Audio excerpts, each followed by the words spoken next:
Hello everyone. So I decided to draw this woman. She's part of a story that I'm writing, and if you'd like to know how I did it, keep watching.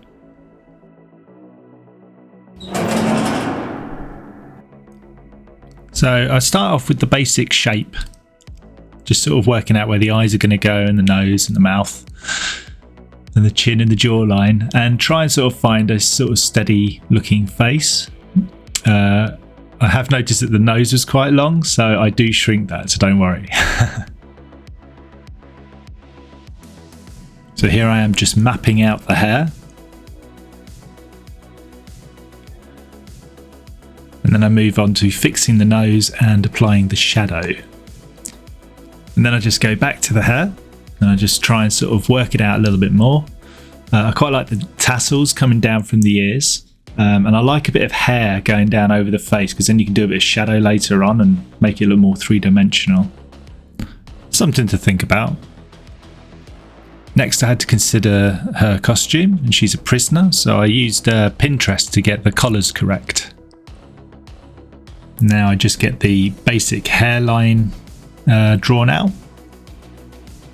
So now I fix the eyes, and then I give her a bandana as well. And again, I looked on Pinterest to make sure I got that as accurate as possible. So the rest of it's just touch-ups really, just sort of fixing certain things that weren't quite good, and just sort of leveling out the mouth and the nose and putting a little bit of shade here and there. And then I'll start colouring. So I decided to go pink with my base colour and make all the shadows a darker version of that pink.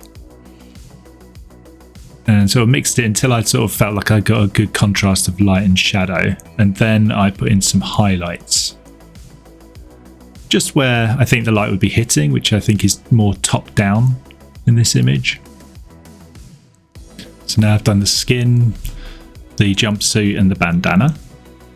And the shadow, and here's where I basically relax into it quite a bit. I use my dry oil brush and just start mashing it together a little bit, relaxing more, having fun, and really turning it into a fun bit of artwork. It's good to have an interesting background. I like it looking painterly. It's very fun.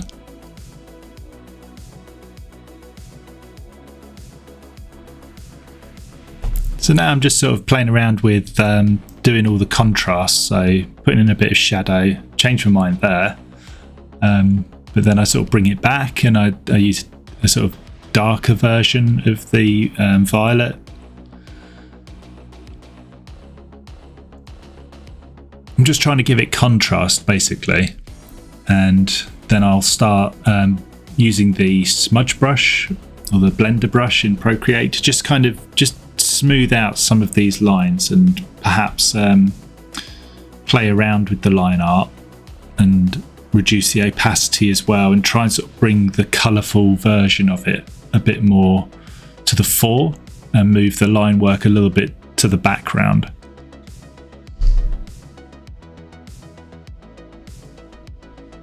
Eventually I start rubbing out some of the line work, so like hide the bandana that's going through her hair, and it starts to make such a big difference when you start blending it together and you start painting over things, and it becomes less of a sketch. But that's why I enjoy treating things like paintings. You can still use layers and stuff like that. That's the advantage of digital art, but I love working this way.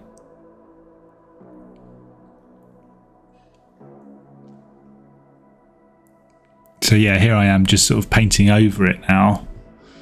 I know where I'm going. It's becoming a lot easier, and it makes such a big difference when you start going over the line work like this.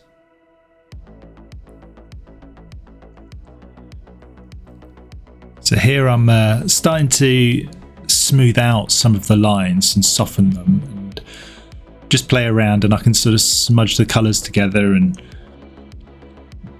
blend out all those harsh endings to some of the hairlines that I've been putting in, so making it look far more softer and believable, a bit more sort of like pastel style, I guess. And then once I've got it this way, I'll start putting in a few more highlights and things like that, and just sort of carry on that way, sort of like putting down some pencil or brush work and then smoothing it out and then putting it back and smoothing it out, and then I get the result I want. And as I'm doing here, I'm putting in some more highlights, and then I'll smooth those back as well a little bit. But I'm constantly thinking about where the light source is. I don't want to forget that I'm thinking about that because it's just so easy to do. You just need to constantly have that in mind. Where will the shadows fall? Where will the light fall? But I have found that with hair, doing a gradual build up of the hair is so much better than just going sort of like dark straight to, well, if you go dark, medium and then highlight, it's better to go dark, slightly lighter, slightly lighter, slightly lighter, maybe make like 5 variants to sort of get to that stage. Here I'm just trying to use a hair brush, like literally it's a brush to make it look like hair, and it didn't work, so I had to get rid of that. So again here, I'm playing around with all the light and shadow. So I'm taking the sample colours from the hair itself. So if I want a dark patch, I'll take that from the hair. And if I want a light patch, I'll take that from the hair. And I'm just using it to kind of construct itself. Again, looking at where the roots are, they'll be darker. And where the hair sort of goes underneath itself, it's going to be more shadowy.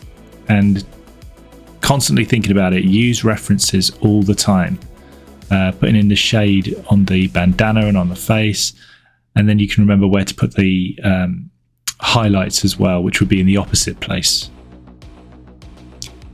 So now I'm just putting in some highlights, just the tip of the nose, the bridge of the nose, just on the bandana, again, like I said, like in the opposite places to where the darkest shadow is. And that creates a nice fold, and you can blend that, and then you can put in a harsher highlight line as well, and that'll really make it pop.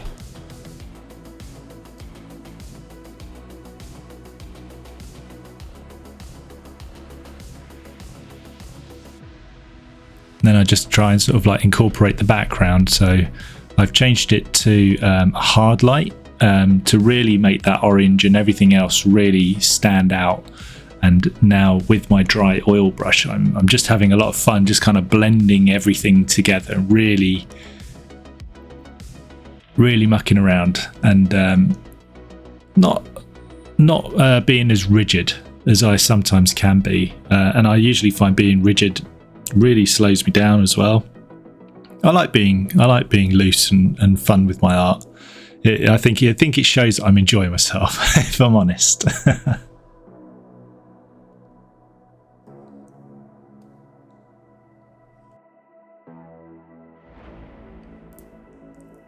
And yeah, it's just a case of, at this point, it's a case of sort of just going backwards and forwards. But I do use a lot of Pinterest references in this. So I do look at a lot of reference models where the light is coming down on them, just to sort of see where I should be putting the highlights, to see where it all lands.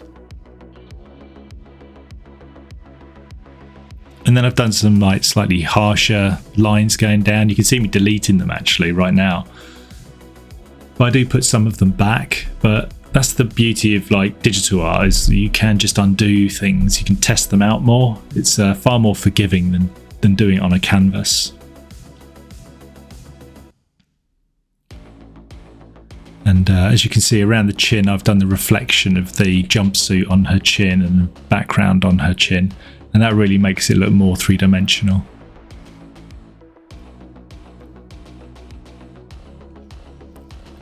And here, just a few more highlights on the lips, just to make them sort of raised. Dark makes it look lower. Highlights make things look higher.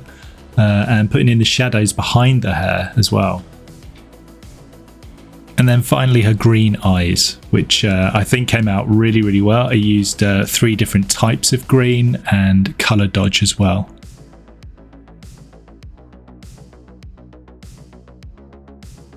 And here's the finished article. Let me know what you think in the comments below. I also write horror and sci-fi books, so look me up on Amazon under Richard Coyley. Bye.